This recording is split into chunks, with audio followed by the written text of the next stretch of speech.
These three legends build so much of their sound around arpeggios. In this video I'll show you 5 and even more ways to go through your arpeggios. These techniques and these melodic lines are inspired by how Mark Turner, Sonny Rollins and Joe Henderson moved through their arpeggios. I promise you that these techniques will open up your playing and reshape the way you are thinking of arpeggios. So first, let's get one thing straight. If you don't know your arpeggios technically, it's really hard to use them musically. And by arpeggios, I mean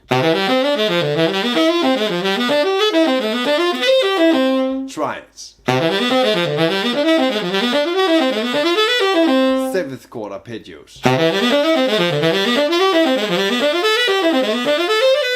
and 9 chords arpeggios. You should be able to play them through the scale, both ascending and descending from all steps. Because here's the real point. You really want to have the information flowing freely from your ears, from your brain, into your fingers, out of your horn. You want to be able to shape your creativity and really put it out there when you're playing a solo. So there's much more to it than just playing the shapes and hitting the right target notes. It's about having true flexibility. Now we've gotten into a little bit of the technique. Let's check out how Sonny Rollins plays this short 2-5-1. So he's outlining the arpeggios just as we did in the exercise just before. And then he also adds a little bit of chromaticism. So what I do is changing one of his lines into a little exercise of mine, adding this chromatic approach to the chords.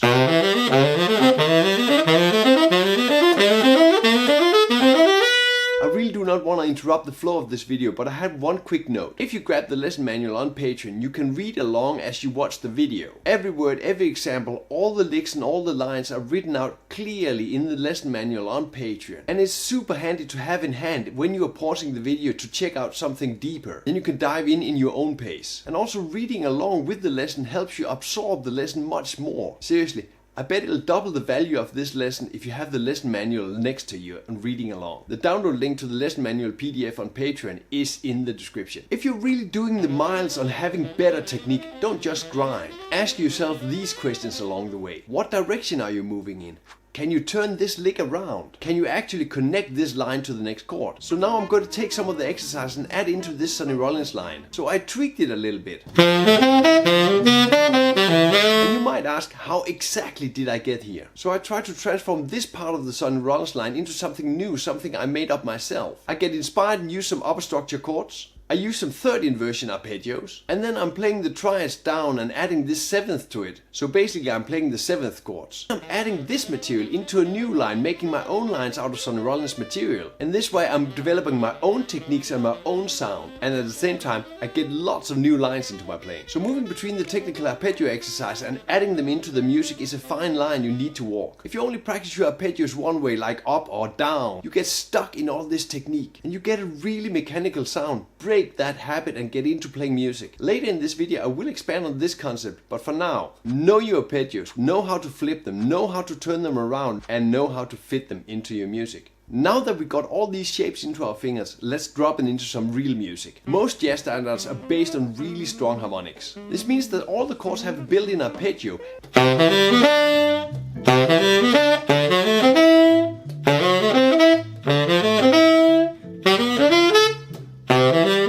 If you build on that arpeggio, you get a really strong basis for a solo. Just playing this harmony is almost a solo in itself. And the only thing I do is playing the 9th arpeggios and just adding a little bit of rhythm.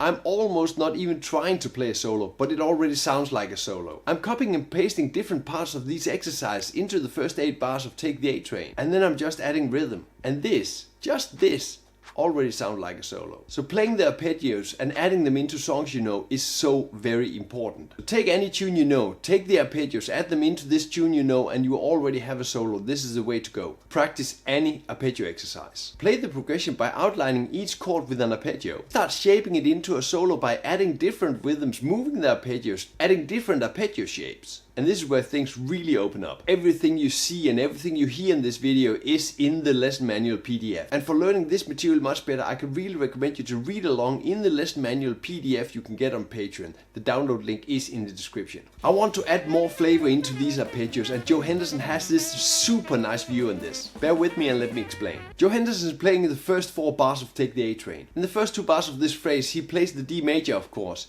and then the last part he adds this B flat, so actually it becomes a B minor major chord, almost going into this E7. So he's already starting an augmented sound which sounds super funky. And then he's supposed to play that E7 sharp 11 for the next 2 bars. But this he turns into the tritone substituted dominant. But how is he doing this? Joe Henderson was a really modal guy, so he basically takes the whole scale of the tritone substituted dominant and add this into this line, thinking of the whole scale as the tritone substituted dominant. He's not staying within the limits of the F minor B flat 7. He's literally playing through all the arpeggios in this line and moving into this E7 at the end. If you really want to get into this modal sound of playing outside, a great way is to use the arpeggios. They give a super modern sound. So what I basically do is just adding the arpeggios from the exercise I played earlier. I run them up the scale and aim for the target note. In this way you get the sound of the common arpeggios, but you get much more than that. You get the full spectrum sound of the whole scale. And if you want to add a more altered sound, you could do it like this. I use the same arpeggio structure on the E minor as before, but on the A7 I use the B flat minor E flat 7, the tritone substituted dominant, and I just add the arpeggios from the scale and moving into the target note of the D major. If I can describe what Joe Henderson is doing, he's not just outlining the chords, he's actually making arpeggio landscapes. And he's really crossing lines between chord tones and scale tones, making the scale his sound, but using arpeggios. Let's move on to how the amazing Mark Turner uses arpeggios in his playing. I of course know Mark Turner for his amazing speed, his amazing playing, but one of the things that truly comes out when he's playing are these huge arpeggios. I love these arpeggios because they take you much further than just the 7th or the 9th. And to create these huge arpeggios, you take the scale, split it up, make it into one huge arpeggio. And in this way you can compare the modal sound of Joe Henderson to the sound of Mark Turner. He's using the whole scale as one arpeggio, whereas Joe Henderson is using the whole scale, all the arpeggios in the scale. Basically the same thing. What I do is using all the tones in the scale, just moving up that pattern. So when you get these huge arpeggios into your scales, many more formats open up to you. Now we have looked at these one arpeggio patterns.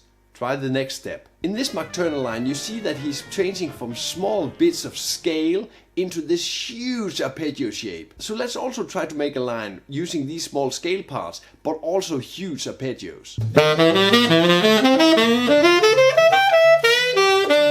I'm starting out with 2 small arpeggios and then I'm running up this huge A7 arpeggio. When you combine these short and longer lines, you get a much more diverse sound. I really like that. When you hear that Joe Henderson is using arpeggios to express this altered sound, it's easy to understand that we can use these huge arpeggios also to express the altered sound. We just take the tritone substituted dominant, make this into a huge arpeggio and add it.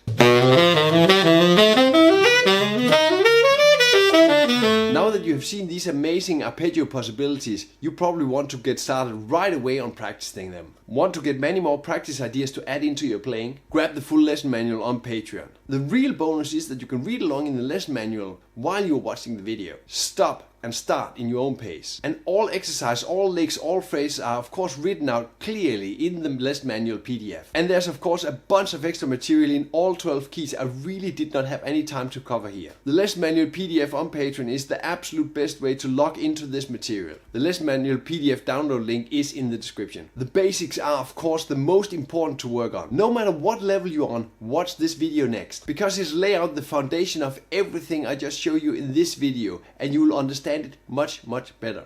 Trust me, it'll really click. And hey, if you haven't subscribed yet, make sure you do that because I would love to see you back here. Play music, have fun.